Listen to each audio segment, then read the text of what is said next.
เอากับทักทายสบายดีพ่อแม่พี่น้องเบิดสุขุสุกคนที่เคารพฮักแพงเด้อยินดีต้อนรับเข้าสู่ช่องบ่าวนึกเผาไพรเส้นเก่าเหมือนเคยอีกแล้วเนาะตอนนี้บ่าวนึกก็มาหาน้องประยงกับอาปงเนาะเมื่อวานนี้ก็ส่องน้องก็ไปเก็บมักทั่วจีนเนาะไปหาเงินนั่นแหละเนาะมื้อนี้ก็เลยพักผ่อนเมื่อยแฮงว่าซั่นเจ็บหลังเจ็บเอวว่าซั่นเนาะอาปงก็ไปประยงก็ไปน้องดวงใจก็ไปเมื่อวานพี่น้องเนาะมื้อนี้ก็เลยพักผ่อนมันก็เลยมาอ่ายามน้องประยงกับอาปงพ่อแม่แท้ยังบ่ทันมาจากให้เถื่อพ่อแม่น้องประยงไปก็ไปหาเงินคือกันนั่นแหละไปขุดขี้ไปรับจ้างขุดขี้ให้เขานี่เพิ่นสิเฮ็ดเฮือนแล้วนี่เห็นบ่เจ้าของดินนี่นะ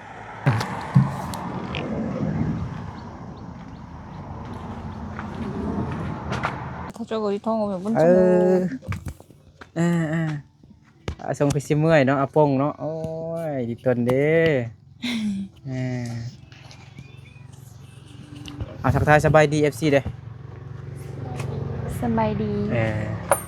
กินฮอดพ่อแม่บ่อาปงกินฮอดเนาะไปบ่ 너도 때가 뭐해?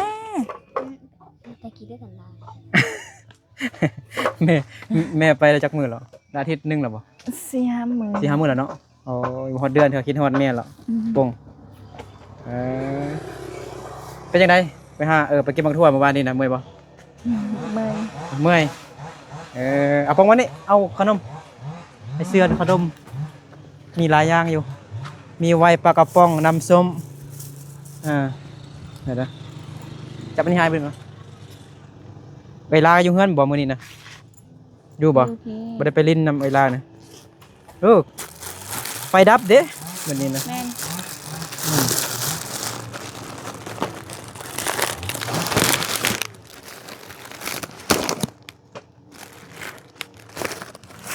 คงกินฮอดพ่อแม่เนาะถ้ามันบ่อยู่ใกล้กับใครได้เนาะไอ้เด็กสิไปส่ง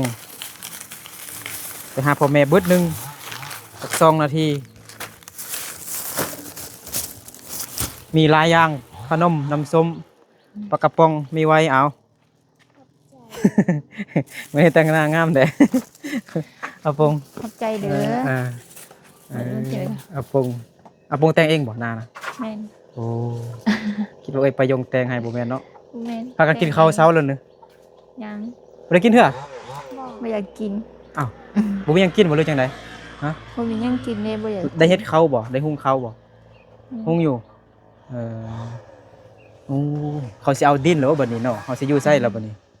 บ่ยังบ่ทันเฮ็ดเฮือนเถอะไอ้จงบ่แม่นไอ้หัวเนาะ เลย ไอ้หัวสิอยู่นี่แม่นบ่ เลย เพิ่นตัดไม้อยู่พุ่นเนาะจักแดนอยู่เดี๋ยวไปลงไอ้จงบ่นึงไอ้หัวเนาะเบิ่งไอ้หัวเฮ็ดเวียกก่อนเบิ่งนึงเด้อโอ้สบายดีเด้อไอ้หัวบ่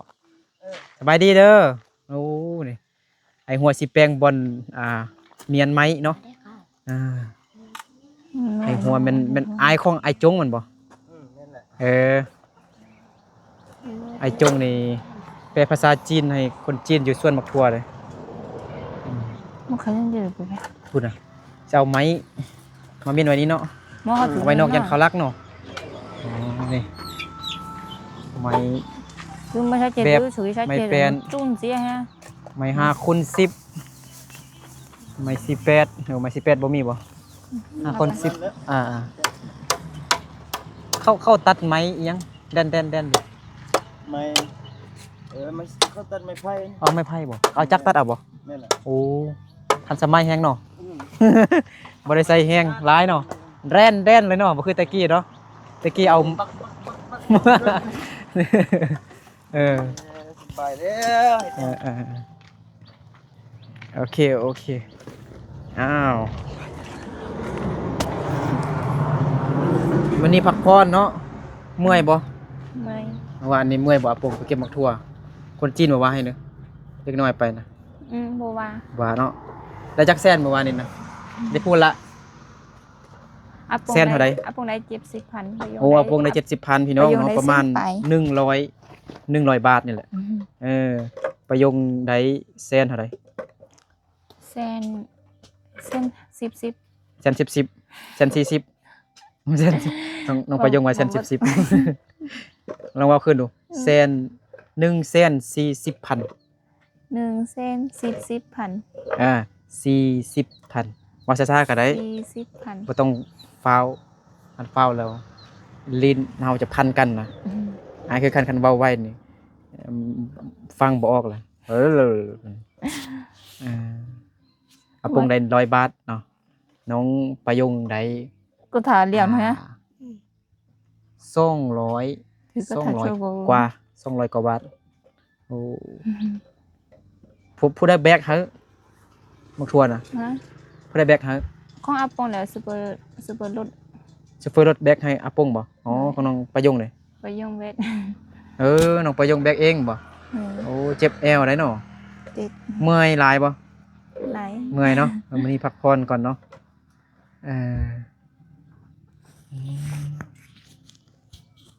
พ่อแม่ก็ไปหาเงิน ลูกทั้งสองคนก็ไปหาเงิน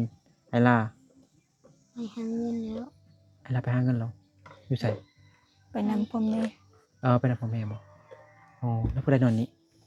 บ่มีแล้ว บ่มีบ่บ่ได้กูมุ่งไว้บ่บ่อยากเขาบ่หรือว่าจังไดหรือว่าบ่มีหยังกินบ่จังได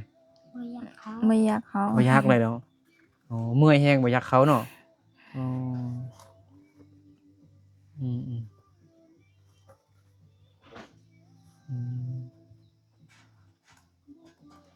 จะอากาสิไปซะเนี่ย อืม ไปฮับไอ้เปาะไปเล่นอยู่น้ำยาบ แต่บ่ฮู้ว่าสิทันบ่ น้ำยา เราก็สิว่าไอ้เปาะก็สิมาเล่นอยู่นี่เด้เพิ่นน้องประโยงเฮ็ดกินบ่ยังบ่ตอนจักหน่อยสวยๆตอนนี้ 10:00 นเนาะ อืม พอดี 10:08 นาที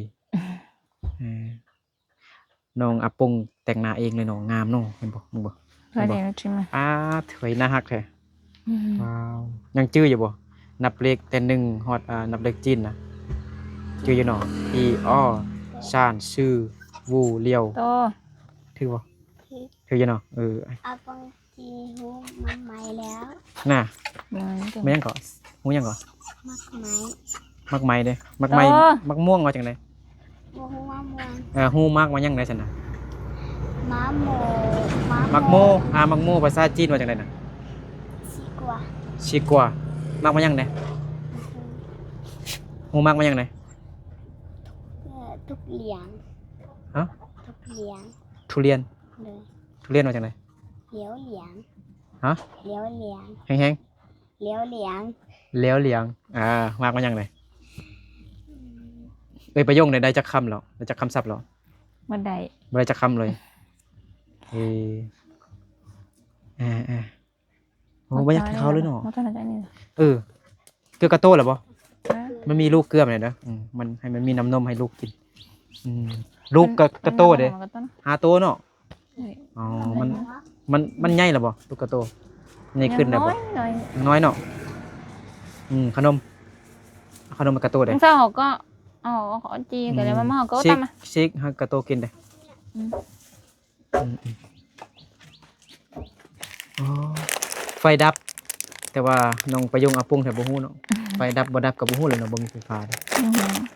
เมื่อกี้ไปซื้อเครื่องอยู่ห้างนั่นไฟดับอยู่บ้านอ้ายก็ไฟดับอยู่บ้านไอรี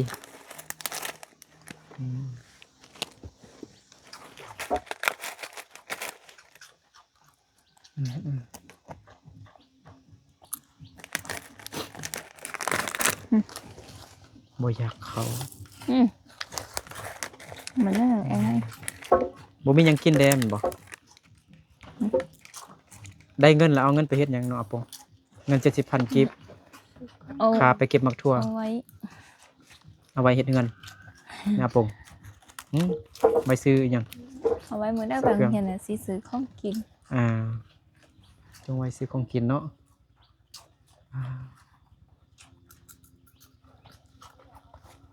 แกโตก็ยักเขาเลยกระตูแท้กินทุกเวลาเนาะให้ตอนใดก็กินอยู่ตลอดเวลาอืมน้องใจกับโบมาลินนำเนาะวันนี้เนาะ บ่มา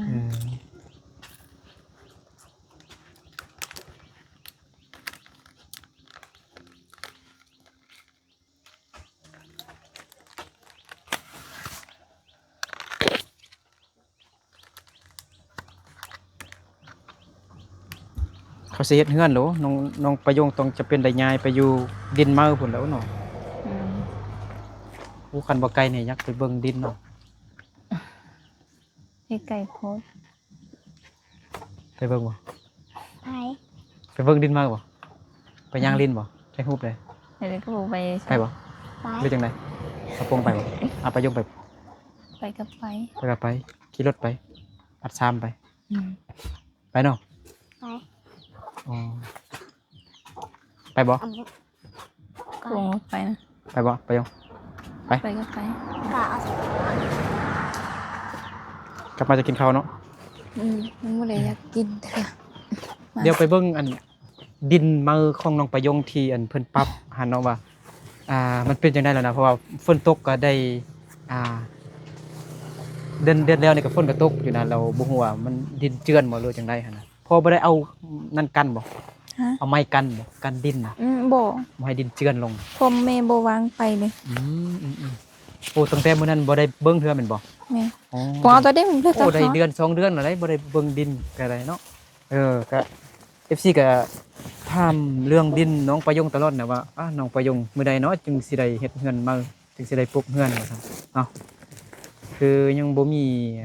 งบบ่มีเงินสิเฮ็ดน้องเนาะต้อง เอาลูกกับหมอตัวละ ซื้ออันสังกะสีอหยังต่างๆนะ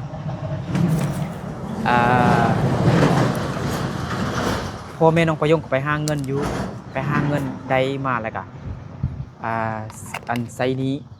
เพิ่นเนาะเพราะว่าปีกายนี้พ่อแม่น้องประยงได้ยืมเงินเข้าไปซื้ออันยาคายา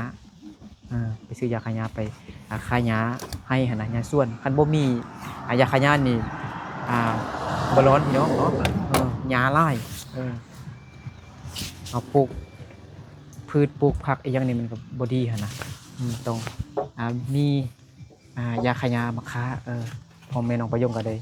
ชิมกับหมอนุ่มแต่เรากับหมอนุ่มเรา ซื้อยาขยามาค้าเนาะเราติดหนี้เพิ่นแล้วตอนนี้ก็พ่อแม่น้องประยงกับไปหาเงินกับสิใช้หนี้เพิ่นนั่นแหละเนาะ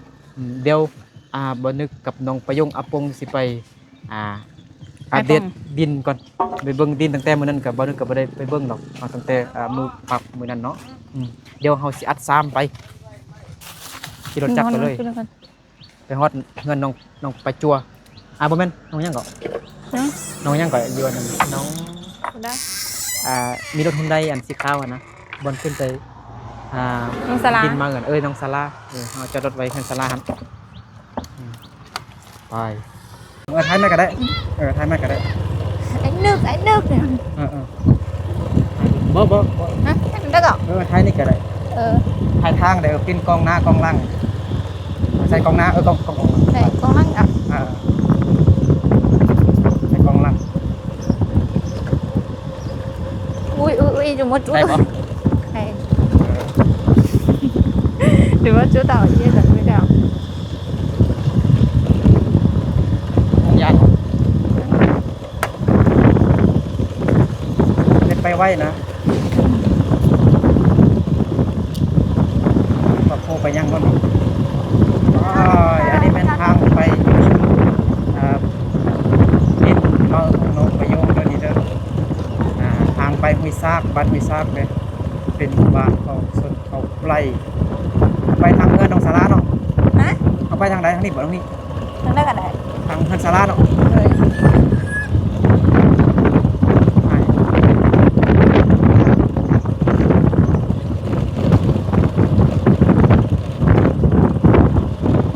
ไก่ชุมชนมันอยู่ไกลน้ำเขาแบ่งทางเหรอดิ nè เ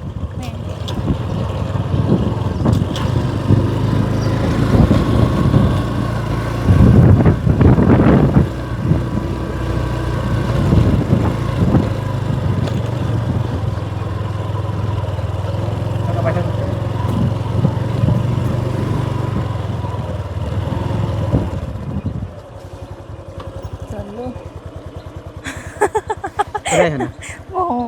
คือว่าผมยาวแท้ ไปบ่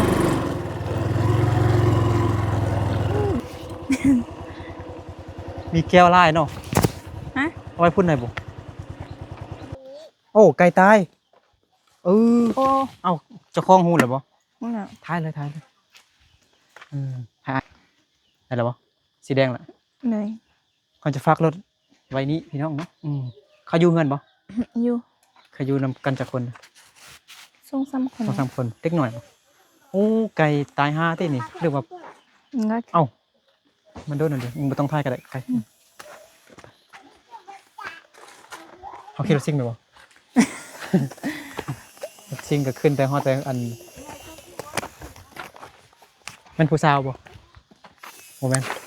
บ่แม่น ตอนนี้เขาก็สิขึ้นภูแล้ววันนี้ ขนาดเขายังบ่ได้ไปนำขึ้นภูก็ยังเมื่อยเลยยังไปตัวละลาก็ยังเมื่อยแล้วไปอ่าหาดินมาของน้องประยุงปานขึ้นสวรรค์นี่ โอ้ แห ย ละ อยู่ อันทางรถซิ่งนี่ก็ไปฮอดแต่เงินอายของน้องดวงใจบ่แม่นบ่ แม่น อ่า ทางเงินไปยงก็ขึ้นได้มาดินได้ ฮะบ่ได้ติ ได้ รถซิ่งนะ หน่อย เขาเข้าแป้งแล้วบ่ ฮะ ไปทางใด ไปทางอัน อ๋อไปทางเทิงพุ่น หน่อย อ๋อ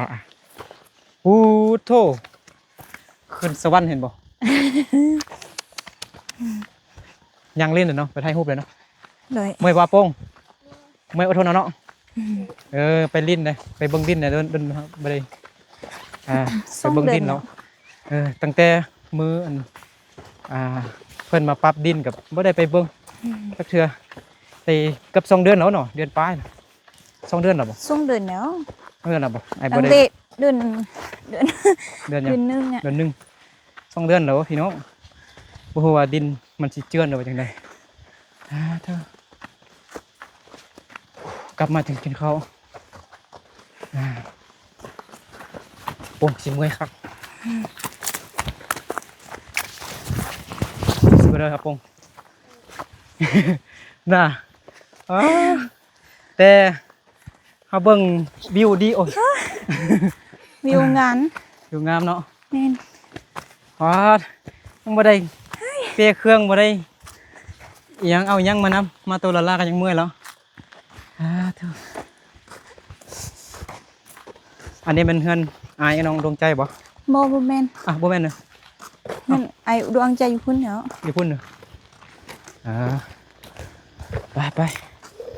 ว้าว บ่กี่ก็ตัวตามมาใช่ โอ้ยเฮือนนี่บ่เฮือนอายดวงใจนะ บ่แม่นเฮือน บ่แม่น ไอ้ดูจัน อยู่เบิ่งนั่นพุ่นบ่ หน่อย อ๋อ อยู่พุ่นแล้วบ่เห็นน่ะ อยู่ต้นอะปงเด้โอ้เอากินมะม่วงบ่กินได้บ่ โอ้ของไผก็ นี่ เฮ้ยรักน่ะ ลักบ่เป็นหยังน้องกินบ่พอหมดดิ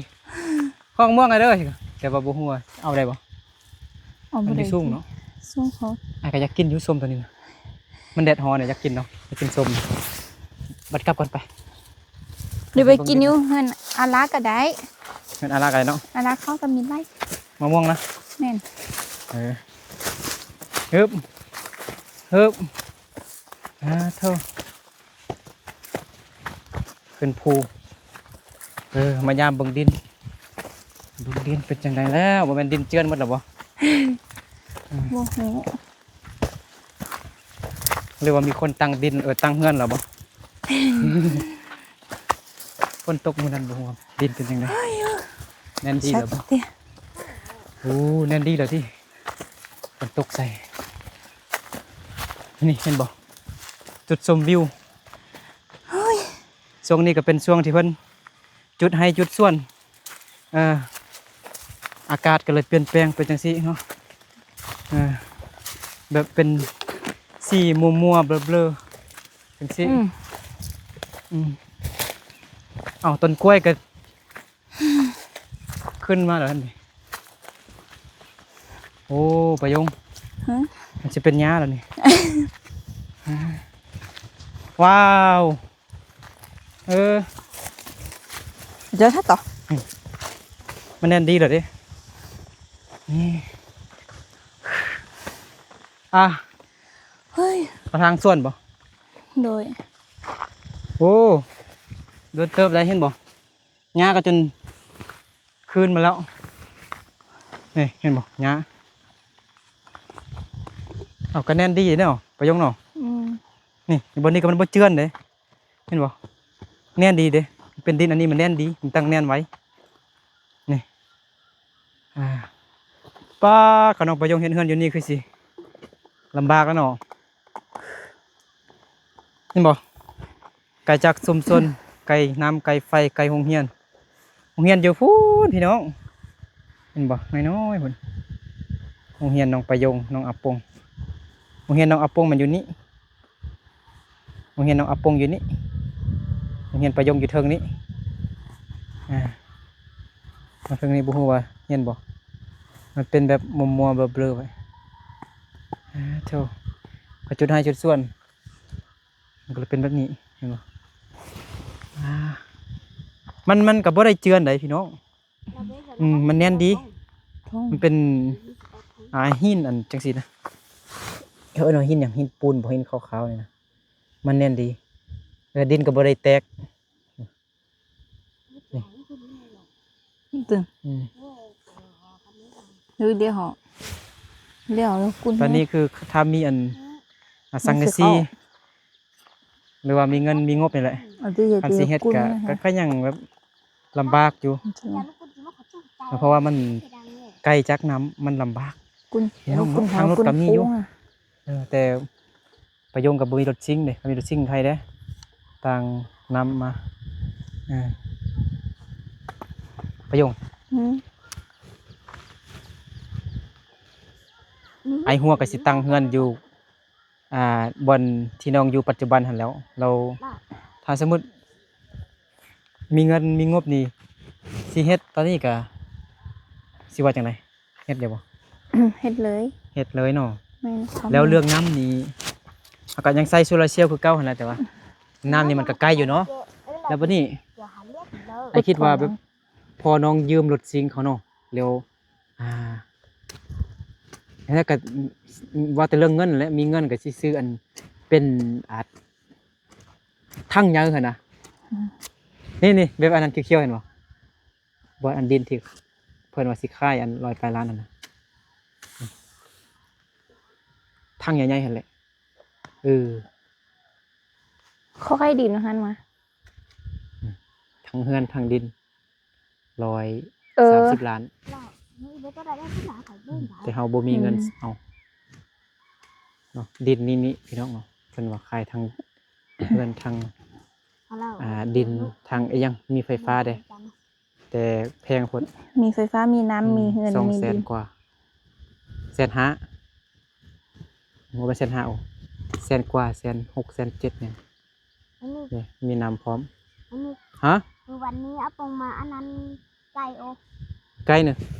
อันน้ำอยู่ไส คือทาง บ่มีน้ำบ่ประโยงกับมาอาบน้ำอยู่นี่ บ่ได้บ่ได้มา บ่ได้มาบ่อาปุกอาบน้ำอยู่นี่บ่อยู่ไสอยู่หน้าหั่นนะ อืม คือมาอาบอยู่ใกล้แท้ มีสองอย่างนะ โอ้อาปงมาอาบน้ำอยู่นี้พี่น้อง แล้วปงกาเกียกัน น่ะนี่บอนอาปงอาบน้ำอยู่นี้เห็นบ่ว่าไกลๆบ่มีน้ำบ่อยู่พุ่นน่ะ บ่มีบ่โอ้บ่ไกลๆเฮือนน้องประยงน้องลาอยู่พูดบ่เห็นซั่นนะความมันไกลอาปงย่างมาอาบน้ำอุกไกลเนาะ เอาปงเข้ายังทางนาหั่นน่ะ คือไอ้บ้านเนี่ยถ้ามีเงินมีงบเลยก็ซื้ออัน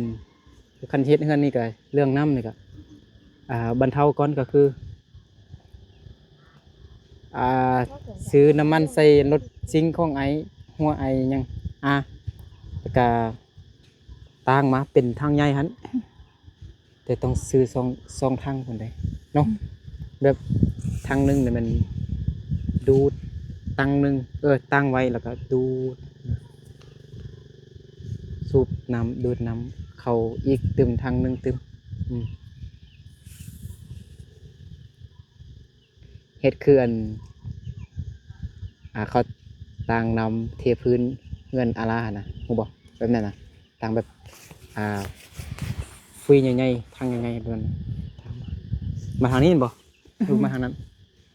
ทางได้ก็ได้ เตมันไกลอู้คันบ่แม่นบนเพียงจักหน่อยนี่ทางนี้คันมันมีผู้หลายก็ต่างนำก็ลำบากจังได๋คันบ่มีคนจับเนาะ ทางนี้ดีกว่าเลย ทางใดมันเพียงก็มาทางนั้นเด้อ อืม เธอพี่น้องอาปุ้ง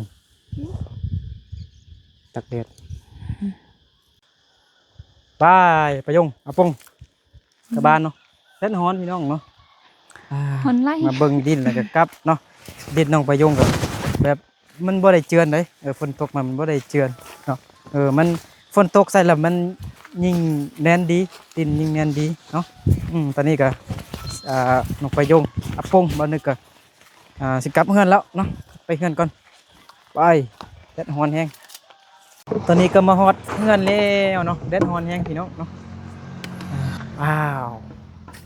ซื้อน้ำก้อนมากินน้ำเย็นๆกันโอ้ไก่เป็นยังเจ็บขาบ่ โดยเจ็บ ตีนบ่ ขาเจ็บขา ลงไปยงมานำออกจากกระติกเราเอาน้ำก้อนลงน้ำแข้งทางลาวเขาเอิ้นน้ำก้อนทางไทยนี่เขาเอิ้นว่าน้ำแข้งไม่ได้ทุบเถอะบ่เอาซากมาทุบก็เลยทับทุบให้มันมุนๆเดี๋ยวมันมุนให้มันเป็นก้อนมาจับเอาเลยล้างเลยล้างบนน้ำเอาล้างติ๊กน้ำเลย ไปเสื้อตัวเหรอ ครับโต๊ะพี่ถ้าต้องใช้ไฟไหม กินน้ำเย็นพวกอันนี้สะข้านบ่แม่นบ่ พอ แม่นสะข้านบ่ มาแม่นบ่แม่น บ่แม่นเหรอบ่แม่นที่ไหน ดมเบิ่งก็แม่น คือสะข้านเนาะมันเป็นยาพื้นเมืองสิ แม่นมันก็เป็นยาเป็นเรื่องท่านมันเป็นเรื่องนี้ น่ะ ท่านแท้มัน แต่มันคล้ายๆอยู่เนาะ อันนั้นมันจะบ่มีเป็นตุ้มๆ เป็นตุ่มๆเนาะ จะบ่เป็นอย่างนี้ ท่าน ยาพื้นเมือง เอาอันมีซากบ่ลงไปยงทุบน้ำก้อนก่อนมันแตกก่อน บ้านนี้เพิ่นก็ อยู่ให้เพาะเคยไปห้วยเพาะบ่ไก่ห้วยสะแงมไป เคยเนี่ย ไก่ห้วยสะแงมไป บนเดนติสเลยก็ได้ ได้บ่ทุบแตกแล้วบ่ ตัวปงก็ต้องเด่นนะ โอ้อาพงน้ำส้มน้องนะกระโต เห็นแล้วก็ ใส่จอกหายดูคอแห้งเลยกินน้ำ เจ็บคออยู่แต่ว่าอยากกินน้ำเย็นอะไรบ่จับเลยจับเอาน้ำก้อนเลย ตัวที่มันแตกกันนะจับใส่เลยใส่จอกเลยโอเคใส่น้ำ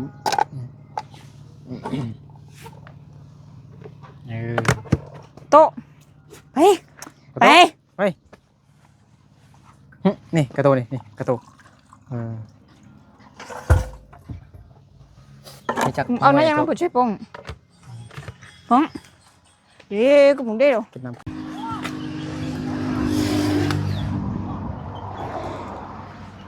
แกะอันนี้ใหญ่เลยป่ะ ฮะ แกะได้ป่ะ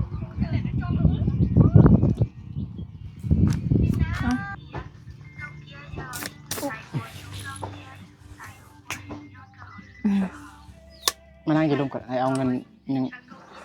FC ไปนะหน่อยนึง หมดแล้วนะไอ้นึกได้เป็น โป้งเอาเงินหน่อยนึงซื้อขนมกิน หมดตัวแล้ว เพิ่นอยากจะดีเพิ่นอยู่ทางกรุงเทพเนาะ ไปเอาตัวหน่อยหรอ ชื่อว่าไอ้ดำรงเนาะฝากเงินให้น้องประยง500 บาทสงสารน้อง พงไปเอาตังค์มา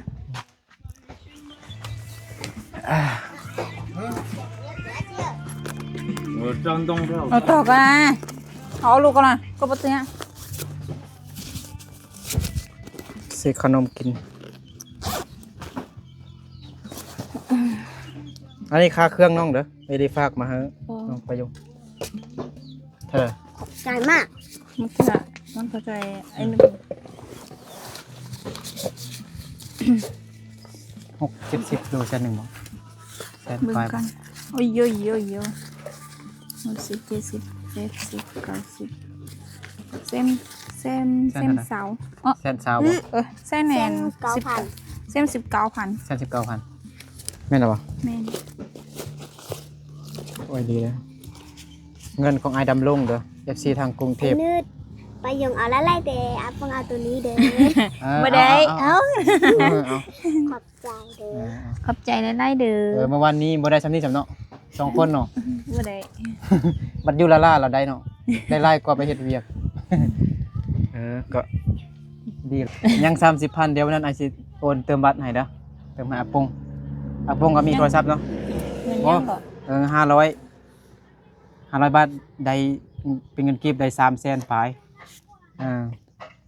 330,000กีบนั่นไอซีโอนเติมบัตรให้อาปงไป อา โย ป ง งบ่มี เด้อ บัตรอาปงเซ็นสปอร์ตเอ้ย ก็นั่นแหละไอซีเติมให้จากไหนเนาะแล้วไปหาเงินพักผ่อนได้ก็ไปหาเงินเด้เนาะเงินของไอ้ดำรงหรือว่าเฮียเฮงผู้ที่ซื้ออันโทรศัพท์ให้เวลาหันก็ให้อาปงไปโยงแน่สงสารอาปงอวยพรให้ผู้ใหญ่ใจดีเพิ่นเด้อ ไอ้มันลำลงมันก็แหงเนินนุ่มบิน ไอ้ดำรงเด้อ พ่อเอ้ยแต่ให้เดินบุญให้มีเดินทางสุขมีเดินลื่นห้องเฮียนสุขภาพให้เฮงหาลามหาเลย สาธุขอบใจขอบคุณหลายๆเด้อ ใจหลายๆเด้อ โอ้ยกระโตกกะขี้ดื้อแฮงโอเคเนาะให้ประยงอาปงกินข้าวกันเนาะเดี๋ยวขออนุญาตปิดคลิปไว้สำนี้ก่อนพี่น้องเนาะอยู่ดีไม่แห้งบทสุขหูสู้คนเด้อขอให้ทุกคนจงอยู่ดีไม่แห้งสุขภาพเข้มแข็งแข็งแรงปราศจากโรคภัยไข้เจ็บทางพวงเด้อปีใหม่ฟ้าใหม่ก็ขอให้ทุกคนร่ำรวยเงินทองเด้อสาธุสำหรับคลิปนี้ก็ลาไปก่อนเด้อบ๊ายบาย บาย กระโตกขี้ดื้อแฮง